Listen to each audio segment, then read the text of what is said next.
Bem-vindos a mais um episódio do Pérolas a Porcos, um podcast sobre vinhos, produzido e apresentado por mim, Vasco Cotovil. Aqui, como já é norma, as pérolas são os nossos convidados e o porco sou eu. A minha convidada de hoje já andou pela Austrália, pela Nova Zelândia, pelo Chile, mas foi no Dão que encontrou a casa. Há quase 5 anos que é responsável pela enologia dos vinhos Textura. Trabalha também desde então com o projeto Etos. Há 2 que trabalha também os vinhos Barbeito na Madeira e agora lançou-se num projeto próprio de nome Revela. Mariana, a pergunta do nosso convidado anterior, porquê é que decidiste fazer vinho? Olá Vasco, obrigada por este convite, antes de mais, e pela tua fantástica introdução. Ahm, Olha, não foi nada óbvio começar a fazer vinho, porque sou a primeira geração, não é? Ou seja, não tenho ninguém que já tenha na família tido uma ligação ao vinho, apesar de ter havido sempre vinho à mesa. Mas quando estava a estudar no ISA, em Agronomia, em Lisboa, estudei Engenharia Alimentar e tinha muitos colegas, tinha muitos amigos que estavam de certa forma ligados ao vinho e comecei a ter um bichinho por experimentar e pela área em si. A própria Engenharia Alimentar já tinha muitas cadeiras também associadas ao vinho, e, portanto isso também foi um meio para perceber se realmente iria seguir a vinificação ou seguir a enologia, não é? E olha, acabei por escolher no mestrado e de facto acho que foi das melhores coisas que fiz Uhum. até hoje. E, Sim. e foi fácil dar esses primeiros passos? Olha, esses primeiros passos foram muito descoberta, não é? Ou seja, eu tinha um gosto muito grande pela parte alimentar, por isso é que tinha seguido engenharia alimentar, e pela parte de engenharia, porque acho que sempre fui a engenhocas lá de casa. Eh, mas depois a parte do vinho surgiu só com a idade, não é? E a decisão de ter escolhido viticultura e enologia no ISA foi porque também todos os outros mestrados eram realmente uma seca. Ou seja, eu iria passar uma vida inteira numa fábrica de manteigas, seguir o mesmo processo de A a Z e não era nada disso que eu queria fazer. E isso sempre fez imenso parte da minha personalidade, que é ter, no fundo, fazer coisas diferentes todos os dias. E apesar de nós termos estes ciclos, não é, da videira e o próprio ciclo do vinho ser muito parecido anualmente em termos de timings, mas todos os anos é muito, muito diferente. E isso é uma coisa que me apaixona. 2 projetos no Dão, um na Beira Interior, um na Madeira. Como é que se consegue? Consegue-se Uhum. com dedicação, eu acho que o primeiro, ou seja, a primeira coisa é gostares daquilo que fazes, não é? Isso, pronto, acabámos de falar. E eu, de facto, adoro o que faço e defendo realmente que passamos tanto tempo a trabalhar que temos que gostar daquilo que fazemos. Hum, não vou dizer que não faço muitos quilómetros, porque, Uhum. como é óbvio que faço, não é? Mas gosto de todos os projetos em que toco e eu acho que isso também é essencial, não é? Não só pelo vinho, mas também pelas pessoas, muito pelas pessoas. E, hum, e eu acho que depois os quilómetros também se amenizam um bocadinho, não é? Ou seja, acabas por não estar só a trabalhar, mas também te estás a divertir, não é? E estás em constante aprendizagem. É um bocado clichê, mas é aquele quem corre por gosto não cansa. Exato, sim. Quem corre por gosto não cansa e há manhãs que não são tão fáceis de acordar como outras, mas é importante nas tuas equipas também teres pessoas que te puxem, não é? E que te deem vontade de ir para lá. E pronto, isso acontece muito com as equipas que tenho. Há uma coisa que sobressai é que claramente há uma relação especial com o Dão. O que é que esta região tem que as outras não têm? Olha, isso é uma ótima pergunta. Hum, o Dão tem. O Dão é uma região muito, muito gratificante de fazer vinhos. Porquê? Acho que todos nós conhecemos casos, não só em Portugal, mas a nível mundial, de muitas batalhas que há entre o homem e a natureza, não é? Ou seja, eh, tentamos combater os calores extremos em determinadas regiões, ou o vindimando mais cedo, ou enfim, ou isto na parte da enologia, obviamente, mas depois com técnicas também de viticultura para amenizar estes calores extremos, com formas de poda, etc. Mas, ou o oposto também, não é? Às vezes com geadas brutais e com frios extremos. E o Dão, de facto, até agora, não é? Porque não sei como é que vai ser daqui para a frente, mas eu acho que estou numa era e estou, estou nesta fase em que é muito gratificante fazer vinhos no Dão, porque apesar de alguns episódios que acontecem ao longo do ano e que a vinha sofre um bocadinho com eles, mas é naturalmente um sítio para fazer vinho, não é? Não temos que brigar contra a natureza, não temos que reinventar para conseguir produzir um bom vinho. E eu acho que isso também transmite muita calma, não é? Quando também se está no local e se está na vinha e na adega a fazer e a pensar a forma de criar um vinho, dá uma certa calma perceber que estamos, ou seja, nós e o terroir, nós e a vinha, não é? O humano e a vinha estão estão juntos, não estão totalmente separados, e eu acho que o Dão é muito especial por isso, é muito especial. No meio do vinho, o potencial da região é obviamente conhecido e ninguém duvida, mas a ideia que dá é que se calhar o português comum ainda desconfia um bocado, que se não olha para o Dão como se olha para um Douro ou para um Alentejo, o que é que falta? Eu Ou o acho que é que que não faltam correu bem projetos, ainda? sim. O que é que ainda não correu bem no Dão? Bom, primeiro, o que é que eu acho que já está a correr bem, não é? Eu acho que no Dão cada vez mais há projetos que provam isso.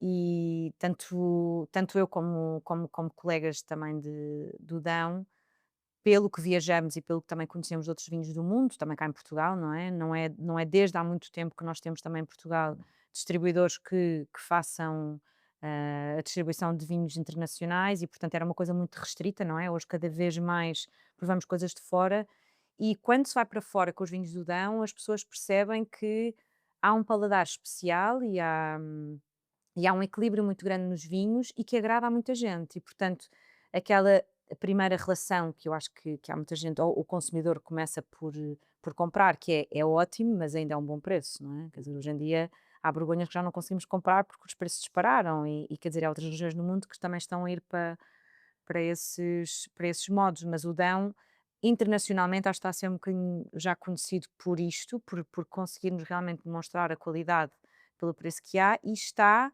a desmistificar a ideia que havia do Dão, que era só de adegas cooperativas, não é? Que foi algo que se criou no Estado Novo por conseguir equilibrar os litros de vinho no mercado, não é? Porque havia litros excedentes e, portanto, havia as cooperativas acabavam por regular aqui um bocadinho o mercado e por dar um apoio muito grande aos viticultores que existiam na região. E, portanto, ser conhecido só como o vinho barato é um bocadinho mau, não é? Uhum. E apesar de hoje em dia ainda bebermos vinhos antigos do Dão que lhes damos valor, e isso também conta a história da região. Mas acho que temos que nos adaptar ao mundo de hoje em dia, e estes projetos novos estão a provar um bocadinho isto, não é? A irreverência, e acho que a nova forma de mostrar o Dão ao mundo, não é? Há quem diga também que houve alguma aposta em algumas castas que, em excesso, se calhar, por exemplo, uma dependência excessiva na Toriga Nacional e tudo mais. Tu partilhas dessa visão? Partilho, sim.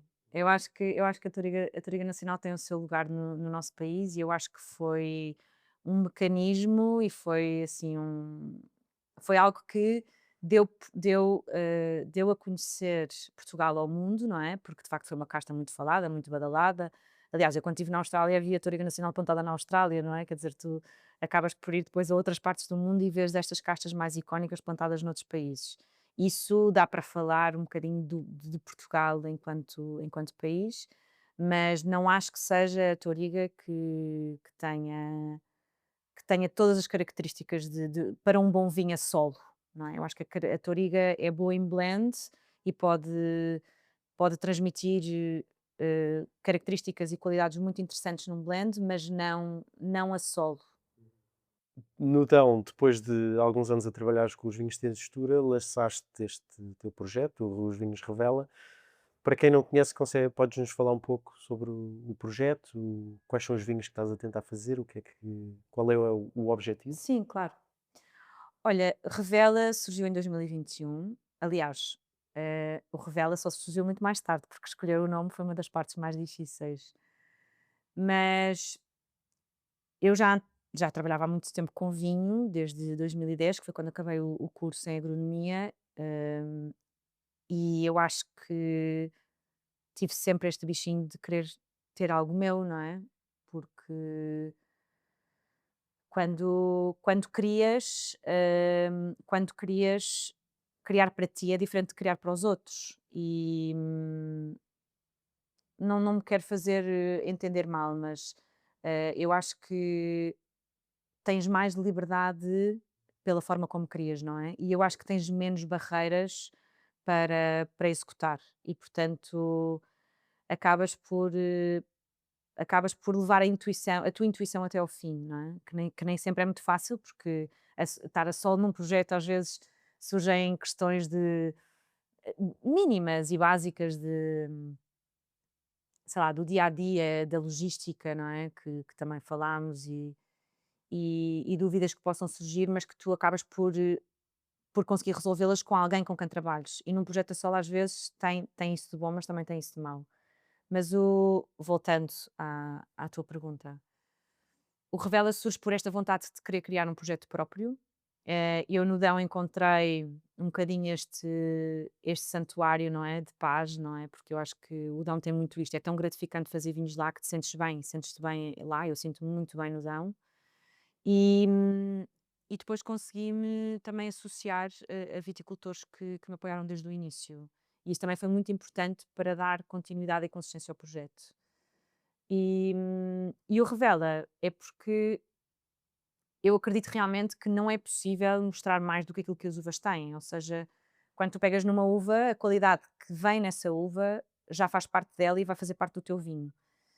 E se o quiseres trabalhar, que é como trabalho, de uma forma natural, na adega, não é? Ou seja, sem adições e com uma energia o mínimo interventiva possível, então vais ter que aceitar essa qualidade, vais ter que aceitar a personalidade da uva e isso vai ser o espelho do teu vinho no futuro. Hum, e portanto o Revela é isto, é no fundo darmos continuidade daquilo que já vem da vinha e ser o mais transparente possível em relação à matéria-prima. E o foco é em castas autóctones? O foco é em castas autóctones, sim. Eu trabalho com encruzado e alfrocheiro, são os meus 2 gamas de entrada, e depois tenho 2 vinhas velhas, branco e tinto, que no fundo são os meus topos de gama, não é? E porquê blends e também porquê estes monocastas, não é? Eu acho que sempre gostei, desde o início de quando estudei, eu acho que isto também vem muito da parte de engenharia, de ter, de perceber cada coisa por si, não é? Ou seja, o que é o encruzado? O que é o alfrocheiro, neste caso? E eu acho que é muito giro tu perceberes as castas como monocastas, porque todas elas têm características diferentes e apesar de eu, enquanto enóloga, ter muito mais facilidade de ter acesso a isso na adega, não é? Porque acompanho desde o início até ao fim, portanto percebo que há caixas que têm mais acidez, caixas que têm menos, quais é que são as mudanças delas ao longo do tempo também, como é que envelhecem, melhor onde e porquê. Mas para o consumidor eu também acho que é importante esta possibilidade de conhecimento, não é? É o mesmo que tentares fazer qualquer prato de cozinha sem conheceres o ingrediente per si, não é? E portanto, acho que é giro brincarmos ainda com isto dos monocastas, porque é uma forma também de as pessoas se interessarem cada vez mais pela aquilo que bebem, não só nos blends, que eu acho que é o forte de Portugal, não é? Mas esta importância dos monocastas acho que vai continuar e espero eu. Gosto muito de fazer o encruzado e o alfrecheiro. E se calhar passamos então à prova do primeiro vinho que tu trouxeste, que é Sim. o alfrocheiro. Não é uma casta, se é que eu posso dizer isso, não é uma casta óbvia. Normalmente quando as pessoas pensam em tintos do Dão, se calhar já vem primeiramente, pelo menos na minha visão enquanto espectador vendo de fora. Sim, Já o encruzado parece-me uma casta mais que já tem um certo estatuto dentro da região. sim, sem dúvida. O alfrocheiro não parece, se calhar, a escolha mais óbvia. Porquê esta casta? Olha, eu acho que o alfrocheiro, pode não ser ainda muito conhecido, mas de facto é uma casta que as pessoas deviam tentar aprofundar, porque o alfrocheiro tem uma versatilidade enorme para fazer vinhos, desde mais leves a mais concentrados.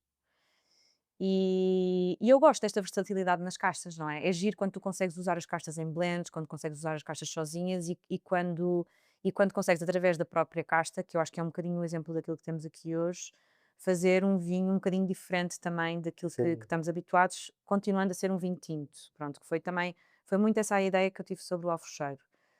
E porque o alfrocheiro, por exemplo, e não o Jean? Tu falaste o Jean, eu também adoro o Jean. Eu acho que o Jean tem para mim uma das características mais, sexys da cozinha, que é o umami, não é, o sabor uhum, umami, que é aquilo que atrai muita gente, a comer um bom parmesão, uns bons cogumelos, um bom tomate, não é, ou seja, o umami é de facto um dos paladares que nós temos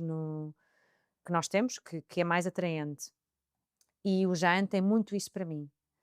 O alfrocheiro, por outro lado, tem uma característica, uma personalidade muito mais vincada. Ou seja, o alfrocheiro tem 3 características que eu tive em conta para este vinho, que é a cor, ou seja, tem muita cor, tem muita acidez e tem muita fruta.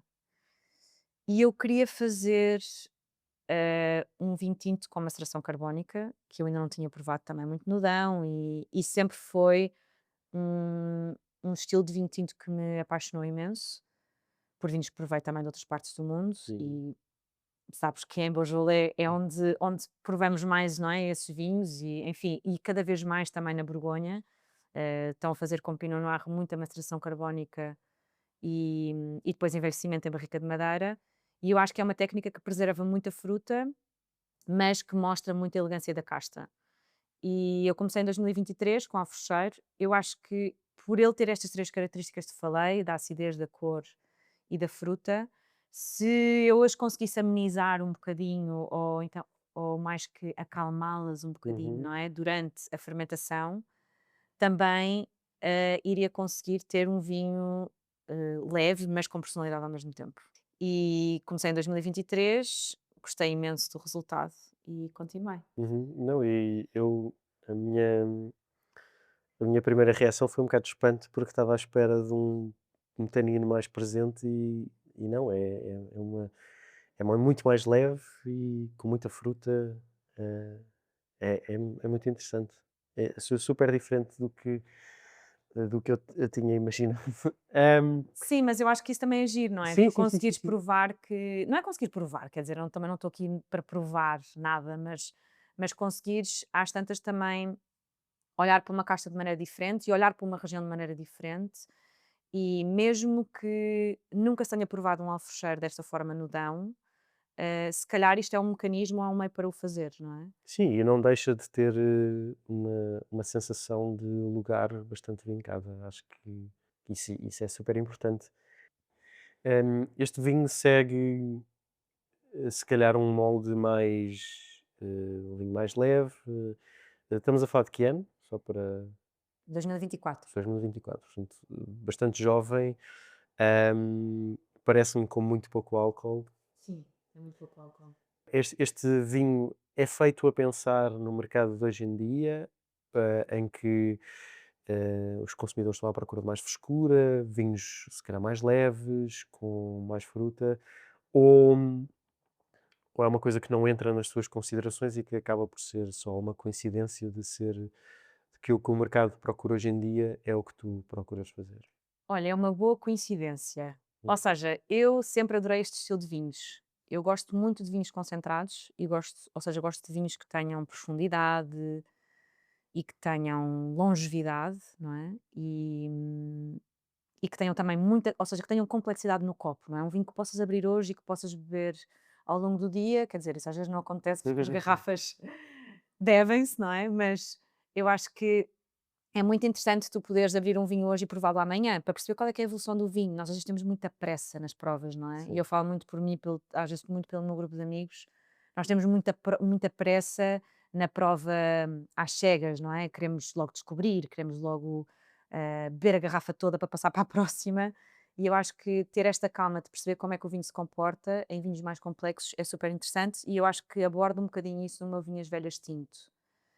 Mas também sempre me deu imenso prazer beber este tipo de vinhos, ou seja, vinhos tintos mais leves e mais frescos, quando às vezes não te apetece um branco, mas apetece-te um tinto, não é? Uhum. Mas não te apetece um tinto concentrado, não é? Apetece-te um tinto mais fresco. E eu acho que isso foi muito de encontro ao mercado, que eu acho que também é uma coisa que me preocupa imenso hoje. Preocupa num bom sentido, não é? É tentar perceber qual é que é a nossa abordagem ao consumo de vinho nas novas gerações, não é?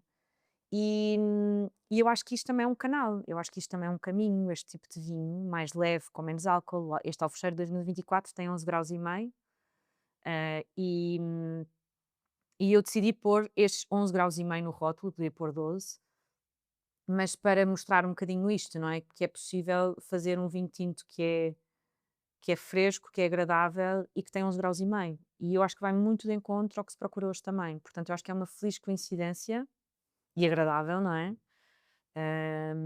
Mas nunca hei de fazer um vinho que não goste, no Sim, fundo. sim.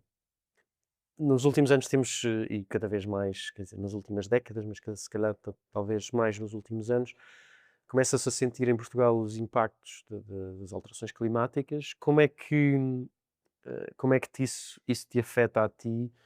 Vimos, por exemplo, o ano passado, que foi uma região super fustigada pelos incêndios, também, embora não consequência direta, mas potenciados por causa disso, Exato. e assistimos também cada vez mais a picos extremos de calor, seguidos de picos extremos de frescura, ou vice-versa. Como é que isso afeta o teu trabalho, sobretudo quando tentas fazer vinhos que se calhar precisam de mais estabilidade, e da inexistência destes picos, no fundo? Uhum. Olha, como tu disse no início sobre o Dão é uma região em que é muito onde é muito gratificante fazer vinhos. E apesar de se sentirem, obviamente, as alterações climáticas no Dão, eh, já não neva como nevava, não é? Nós temos senhores que trabalham nas vinhas e que nos contam de neve em Gouveia, quer dizer, Gouveia está a uma cota de 500, 600 metros, onde nevava antigamente, não é? 700 metros, onde nevava antigamente e hoje em dia já não neva. Portanto, são gerações muito próximas das nossas, não é? Pessoas que ainda estão vivas que nos contam estes factos. E isso antecipou brutalmente a data da vindima, sendo que eu acho que também esta data de vindima foi antecipada pela nova moda de vinhos mais frescos pelas pessoas também se desabituarem de beberem vinhos tão pesados e tão alcoólicos. E ainda bem, não é? Eu acho que ainda bem. Mas o Dão ainda está de uma forma tão protegida, é sem dúvida um buraco no meio de Portugal, o Dão. É muito giro ver um mapa de relevo de Portugal, porque percebes que há quase que uma cratera dentro, no meio de Portugal, que é o Dão, porque nós estamos rodeados por montanhas, temos tanto a frescura como o calor das montanhas que nos rodeiam e, e estamos muito protegidos de Espanha, estamos muito protegidos do Oceano Atlântico. Isto cria aqui um clima que eu acho que é super favorável à produção de uvas. Agora, todos os anos, pelas alterações climáticas e por tempestades que acontecem sem nós também esperarmos, não é? Temos, à partida, muitos cortes na vinha, ou seja, há diminuições na produção, mas eu acho que depois o mais importante ainda no Dão é tu conseguires controlar o momento da apanha da uva. E eu acho que é aí que tu consegues mexer um bocadinho para conseguires manter aquilo que queres engarrafar, não é? Agora, não acho que ainda tenhamos aqui no Dão alterações muito, muito, muito grandes. Ok. Falavas desta cratera e da proteção que vos dá dos ventos atlânticos, dos ventos de Espanha. Que mais é que podes detalhar sobre o terroir do Dão? Olha, realmente em termos de clima, acho que esta posição geográfica é super interessante, porque é uma região que é muito homogénea, ou seja, é um bloco de granito, não é? Esta cratera de granito que existe no meio de Portugal e que é muito homogénea dentro dela própria. Há, sem dúvida, vinhas que têm mais argila, vinhas que têm menos argila, vinhas que têm têm um tipo de mineral mais do que outros, têm mais quartzo, menos quartzo, etc. Mas acho que, não sei se percebes que dentro da própria região é muito fácil de falar dela, não é? É granito, é montanha, é proteção destes ventos, portanto acho que é muito fácil falar desta região e de a comunicar, não é? Isso também é importante. Em termos de solos, é uma região, quer dizer, os granitos em Portugal não, os granitos nesta zona do mundo surgiram há mais de 500 milhões de anos atrás, mas efetivamente, quando eles começaram, a forma como nós os conhecemos hoje em dia, foi mais ou menos entre 5 a 20 milhões de anos atrás. Foi quando eles começaram a subir, no fundo, não é? E a formarem-se da forma como nós conhecemos. E, enfim, foi uma era em que havia também muito gelo, havia muitos glaciares, a Terra estava coberta por 8% de gelo nessa altura, de glaciares nessa altura, e um dos mais conhecidos é o Val do Zézer, que ainda tem uma forma lindíssima do glaciar que tinha, e portanto os granitos surgiram muito nessa altura. E eu acho que o granito é aquilo que mais, uma das coisas que mais representa o Adão, não é? E pronto, e esta paisagem magnífica, quer dizer, que toda a gente vira a Serra da Estrela e a todas as outras serras que circundam o Dão, mas principalmente a Serra da Estrela tem uma vista para este granito que falo, que é de perder de vista e é maravilhosa. É um dos lugares do mundo onde já tive que melhor me sinto e dos mais bonitos onde já tive, sem dúvida. Portanto, falei-te da parte das montanhas, da parte do solo. O clima também é muito importante em termos de temperaturas e de chuva, não é? Chove muito no Dão, chovem aproximadamente 1000 a 1200 milímetros por ano, o que é bastante, mas é bom porque a chuva está muito concentrada nos meses de inverno e primavera. Portanto, isto é bom porque dá-nos um bocadinho mais de flexibilidade também para depois no verão, com as maturações da uva, termos maior intervalo de escolha. E as temperaturas são bastante amenas, ou seja, apesar de ser uma região montanhosa em que tem dias muito quentes, não é? E quando eu digo muito quentes, não é comparável com o Alentejo, por exemplo, não é? Que fazem 40 graus ou mais. É uma zona em que estão 35 graus no verão, 30, 35 graus, e durante a noite estão 11 ou 12, ou seja, as amplitudes são brutais. Isto faz com que a uva descanse à noite, não é? Volta a atingir os seus níveis de temperatura baixos e que mantenha, sobretudo, a acidez natural, ou seja, os ácidos que existem na uva degradam-se com o calor e, portanto, quanto mais quente é a região, menos acidez natural tens, porque mais eles se degradam. E esta amplitude térmica permite exatamente isto. Depois, como é que isso se traduz no vinho? Quais são assim as características que tu dirias que são transversais aos vinhos do Dão? A acidez, aliás, eu acho que quando trabalhas num sítio, depois às tantas começas a habituar-te demasiado a esse sítio, sabes? E quando dás os vinhos, às vezes a provar, e a mim já me aconteceu com alguns vinhos tintos do Dão, as pessoas dizerem que o vinho tem um bocadinho de acidez, não é? E o que eu acho que é perfeitamente normal, porque de facto é um paladar que talvez nem muitos consumidores estejam habituados, mas que, se nós pensarmos em Portugal como também gastronomia, de facto a acidez num vinho tinto ou num vinho branco ajudam-nos numa refeição. E eu acho que a acidez é sem dúvida uma das características mais marcantes dos vinhos do Dão. Acho que Ok. sim. Aqueles que nos ouvem sabem que uma das coisas que trazemos a este podcast é que pedimos aos produtores que falem de um produtor que consideram uma inspiração. Tu escolheste a Giulia Negri, que faz vinhos em Barolo, e queria-te perguntar porquê. Reveste no estilo, nos vinhos, na maneira de pensar desta produtora? Sim, sim, a Júlia, eu visitei-a o ano passado. Ela está na região mais alta de Barolo e, e eu tive com ela na adega dela e foi assim uma coincidência divertida, diria, porque a Júlia nem sequer ia estar disponível talvez para nos receber. Eu viajei com o Gil ano passado em Piemonte E então conseguimos depois, à última da hora, marcar esta visita com ela. E eu acho que quando as coisas às vezes também são assim inesperadas, ainda são mais giras, não é? E o que mais me atraiu na Júlia, que eu também acho que me atraiu noutras enólogas e enólogos que também já conheci ao longo da minha vida, é a energia que ela tem. E a forma como, enfim, como explicou toda a dedicação e paixão que ela tem pelos vinhos.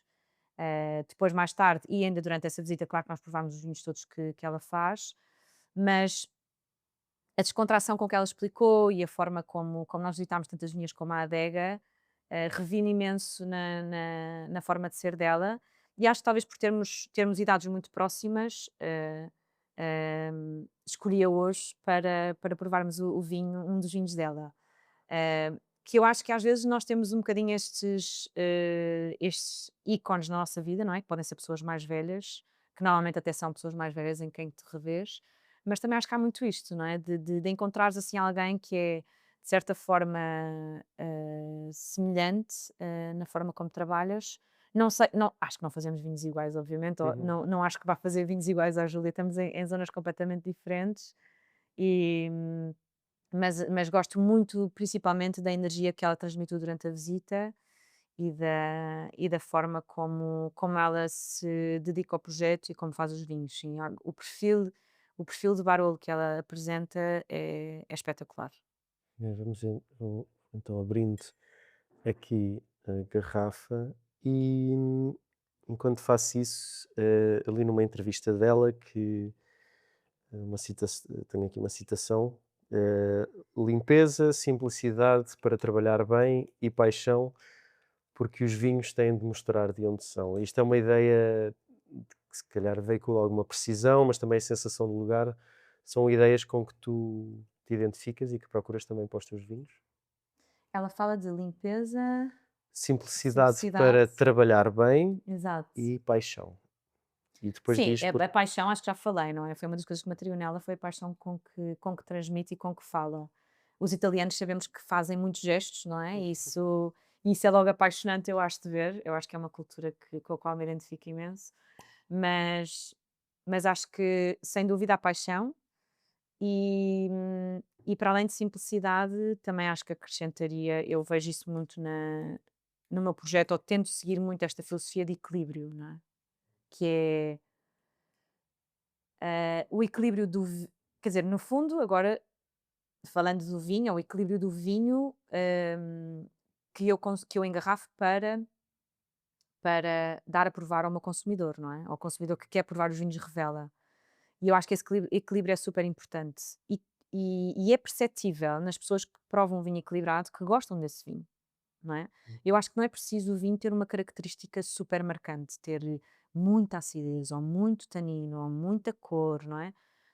Eu sou mesmo adepta do equilíbrio e acho sentir que tudo que faz sentido. tudo faz sentido, tudo está conjugado. E engarrafar o vinho em equilíbrio, não engarrafar o vinho à espera que a garrafa faça milagres. Isso eu acho que para mim é. de- Acho que era uma ideia muito antiga, honestamente. Eu cresci um bocadinho numa enologia em Portugal com essa ideia, mas eu acho que o equilíbrio é muito, muito importante. Portanto, sim, eu revejo nessa opinião ou nessa frase que a Júlia disse e acrescentava isso. Escolheste uma produtora mulher e isto eu acho que abre aqui também uma questão que é como é que é ser uma mulher num meio que ainda hoje, se calhar, é bastante dominado pelos homens? Eu acho que ainda é muito dominado pelos homens. Apesar de, e isso digo muitas vezes, porque eu acho que essa tua pergunta é muito comum hoje em dia, não é? Quando cada vez se fala mais sobre a emancipação da mulher, e ainda bem que se fala, mas eu não me posso queixar muito dos homens que fui tendo ao longo da minha vida. Ou seja, eu acho que também sempre tive muita sorte com os homens com quem contactei e sempre vi neles um exemplo e uma ajuda. Hum, Nunca me senti eh, desprestigiada ou desvalorizada por trabalhar ao lado de homens, mas sem dúvida que o mundo dos vinhos ainda é um mundo muito de homens, não é? Por acaso há uma história muito gira com o Ricardo da Barbeite, que num dos primeiros eventos que ele fez, que ele me convidou para ir ao Gavete, eu já estava a trabalhar com ele, eh, e, e ele estava a falar da mãe dele, que foi uma mulher super importante no vinho, há muitos anos, não é? Já, ou seja, numa altura em que aí então os homens ainda eram mais importantes que as mulheres hoje em dia, ou representavam mais o mundo dos vinhos do que hoje em dia.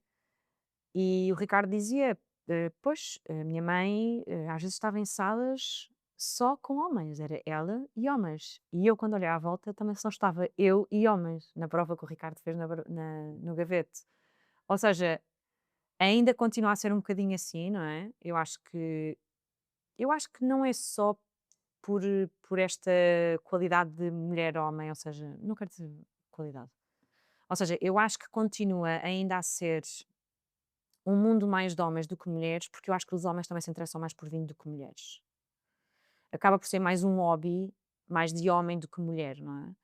E portanto acabam eles também por se dedicar mais a esta profissão do que as mulheres. Eu acho que é muito por aí. Tal como, por exemplo, a caça, não é? A caça é um mundo também muito mais de homens do que mulheres, porque os homens acabam por se interessar mais pela caça do que mulheres. E eu acho que há determinados hobbies na vida, não falando propriamente em profissão, mas eu acho que depois uma profissão também vem com um gosto pelo que se faz e, portanto, por um hobby, não é? Mas, mas acho que vem muito por aí. Eh, Cada vez menos, e eu acho que pelo este exemplo da Júlia, enfim, eu também já estou cá para contar uma história enquanto mulher, e, e por outras muitas mulheres que eu acho que já existem no nosso país enfim, com provas dadas de que dá para fazer também, não é? E que, enfim, é um perfil eu acho que às vezes um bocadinho diferente nos vinhos, mas acima de tudo, acho que é muito importante, novamente, o equilíbrio. E acho que quando há mulheres e homens numa mesma empresa, numa mesma associação, no mesmo produto, notam-se diferenças. Porque nós somos muito diferentes uns dos outros, não é?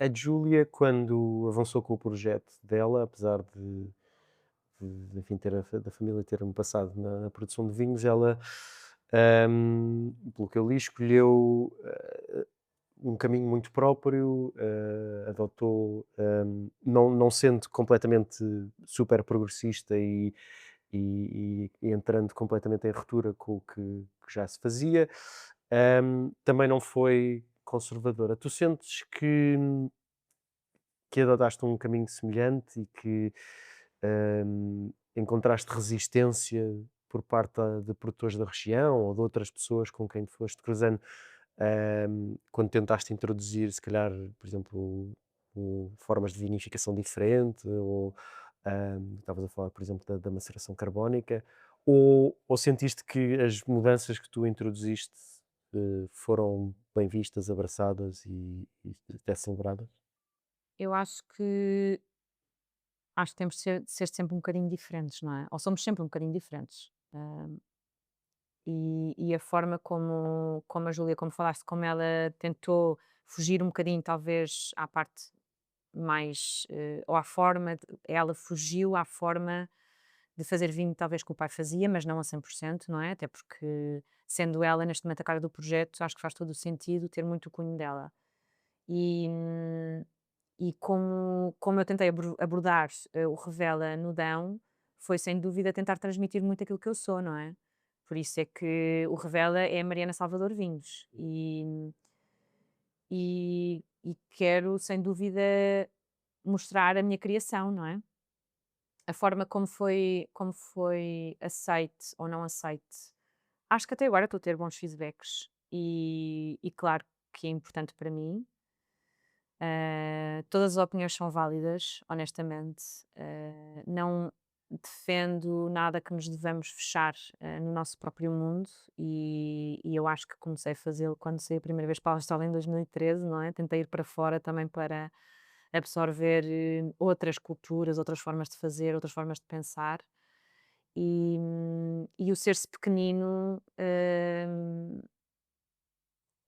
vai muito contra o ser-se humilde, não é? Hum. Porque quando se fica só cá dentro e se é muito pequenino, eu acho que não temos espaço para abrir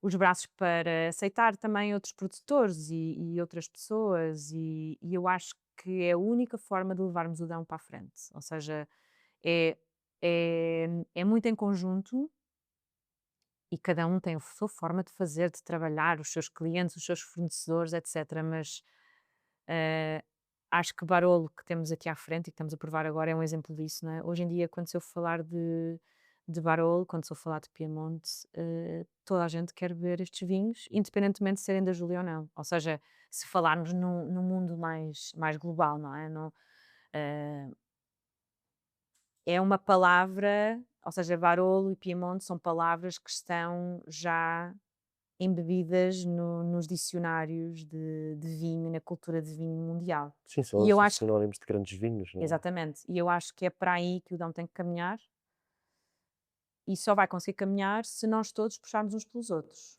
Mas eu percebo o que dizes. Eu perguntava também porque nós ouvimos casos de, por exemplo, o António Madeira, que faz uns vinhos no Dão também, muito específicos, mas que depois não são aceitos pela Comissão Vitivinícola do Dão como sendo vinhos do Dão e, portanto, não tem essa classificação.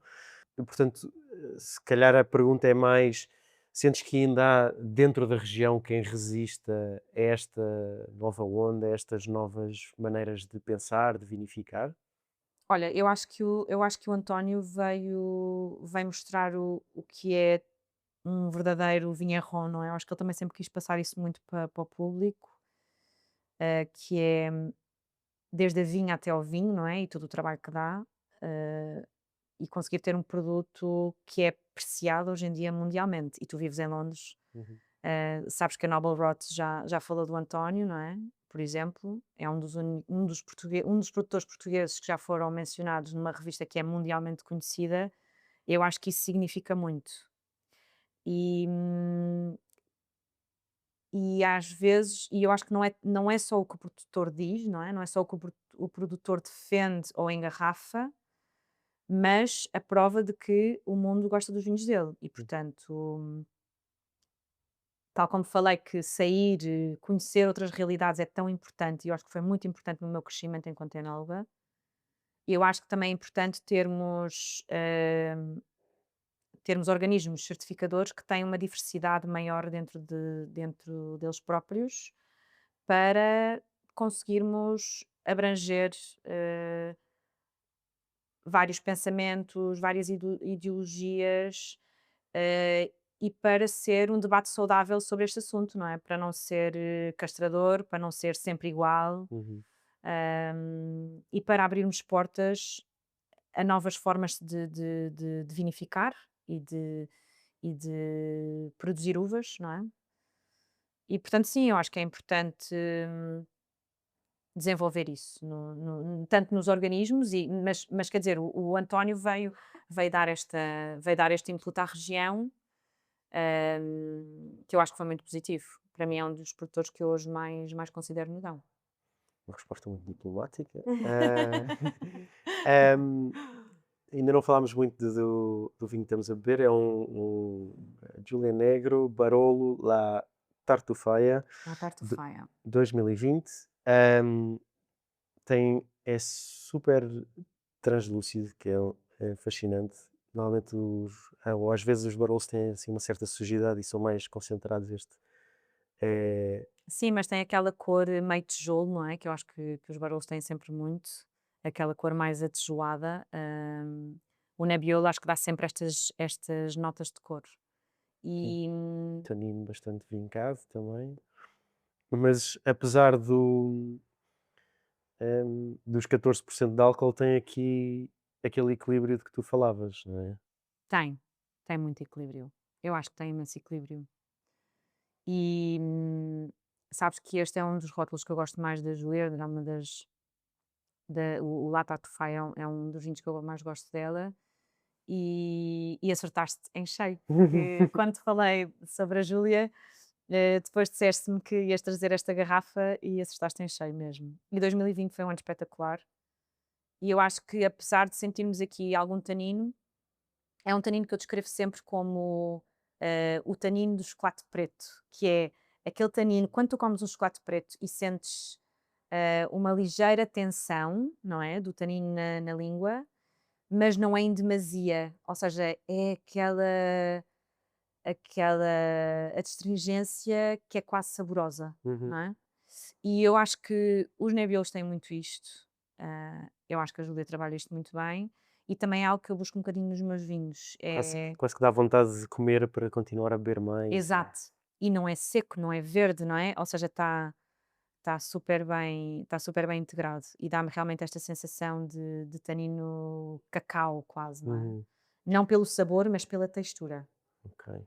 Pegando, pegando nestes vinhos como um exemplo, mas voltando ao teu projeto, e assim em jeito de conclusão, quais são os próximos passos ou onde é que tu te vês, no futuro a levar o Revela ou outro projeto qualquer que possa surgir?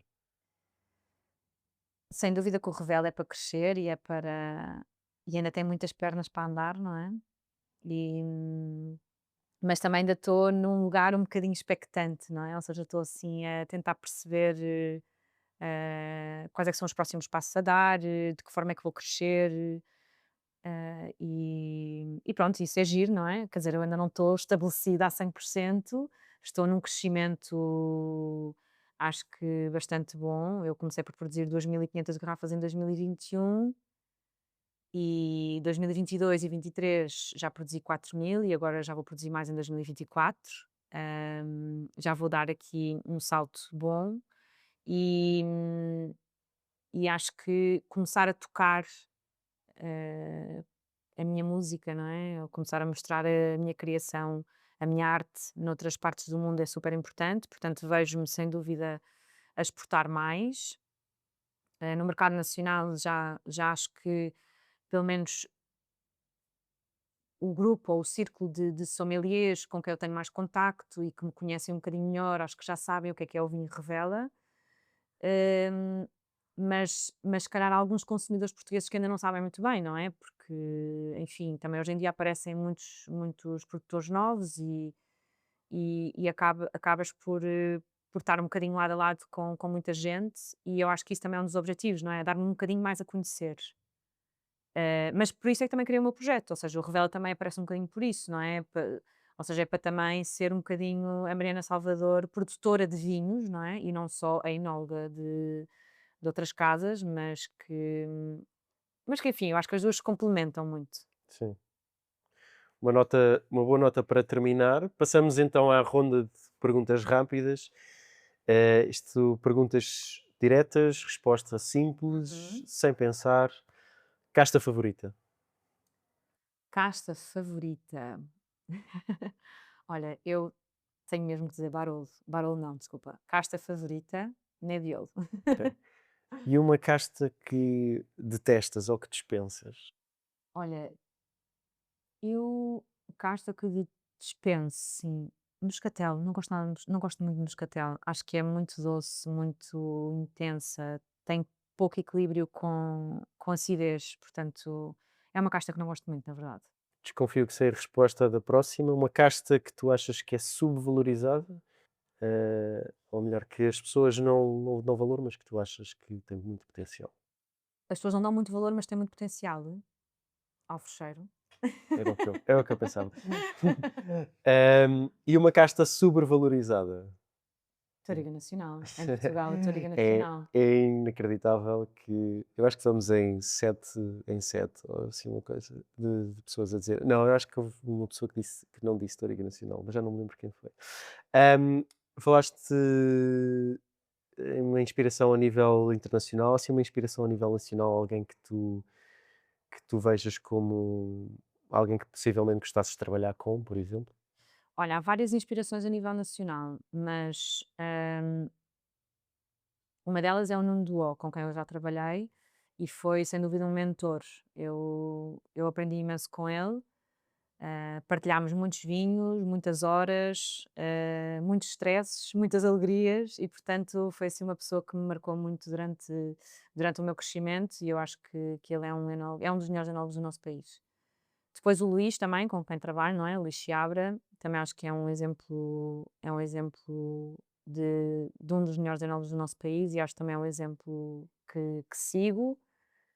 Ahm, E pronto, e para falar em mulheres também, não é? Acho que temos de falar Uhum. sempre em mulheres. Mas a Filipa Pato acho que dá muitas cartas. Eu sei que não é só a Filipa, é a Filipa e o William, obviamente, e eles são um casal espetacular. Eu acho que a Filipa é um exemplo de sucesso a nível nacional e internacional. Porque é giro depois quando tu também começas a viajar e começas a perceber, lá está, é quando a tua humildade, não é? Fica realmente, eu acho que fica realmente no sítio.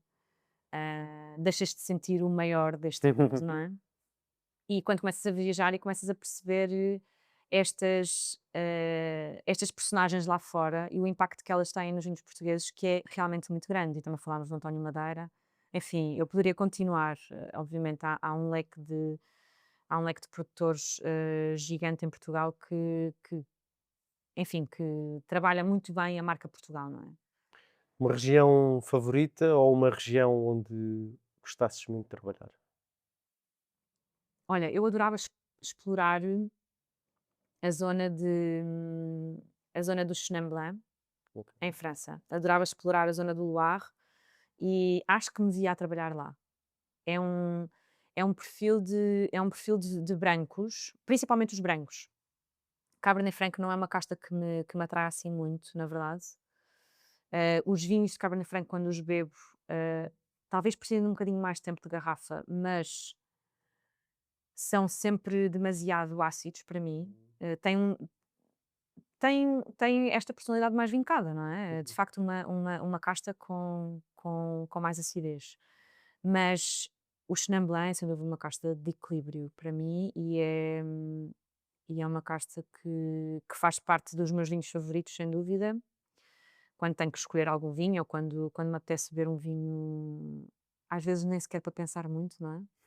Mas que sabe bem e portanto acho que sim, Loire e esta zona com muito Chenin Blanc adorava explorar. Pairing favorito? Vinho com? Olha, não gosto nada de fazer pairings. Sabes que por isso é que existem os sommeliers, porque eles são os indicados para fazer pairings. Hum. Mas Mas deve olha, haver um não, guilty não é, pleasure, não é assim. pairing favorito, mas não, na verdade, eu não gosto muito de fazer pairings.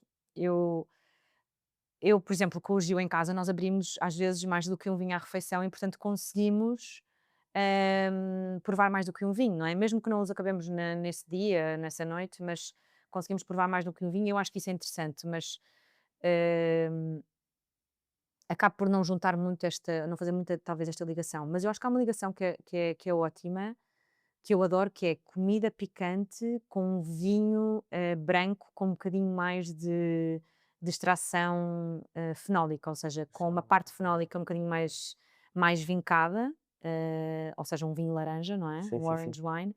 E eu acho que esta combinação para mim é perfeita. Eu adoro comida picante, por acaso não adoro vinhos de laranja per si, não é? Vinho a copo, prefiro beber um branco ou um tinto quando não tenho nada para acompanhar, mas acho que esta combinação é muito gira. Hum. Acho que é muito divertida. Gosto muito desse pairing também. Coisas que não gostas de ouvir sobre o teu vinho? Eu não acho que não haja alguma coisa que eu não gosto de ouvir, sei lá. Hum, Como te disse, todas as opiniões são válidas, não é? E eu acho que elas também te fazem crescer e construir. Não que eu vá necessariamente mudar alguma coisa que fiz, mas pelo menos ficas com uma opinião um bocadinho diferente de alguém, não Mas é? às vezes há aquelas chiques espertices que são. Mas essas são ignoráveis, não é? Essas não vale a pena.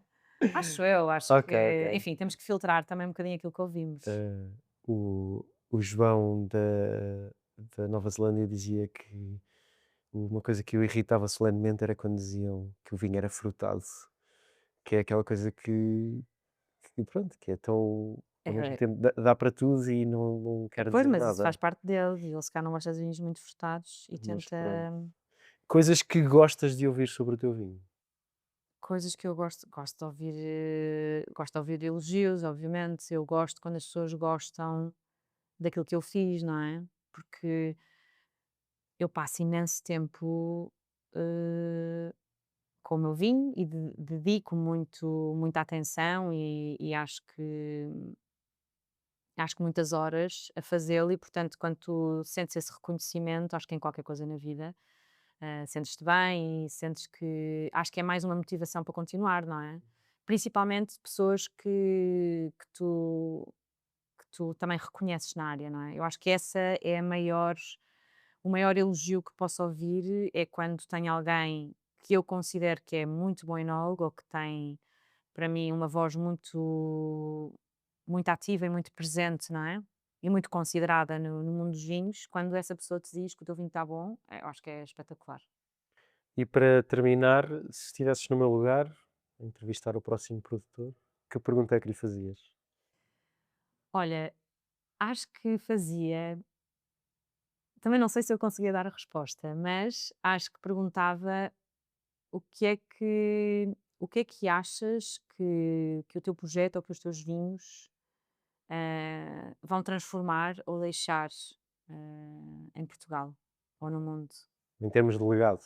Sim, em Ok, termos de legado. ok. Mariana, muito obrigado. Obrigado por teres Obrigada, eu.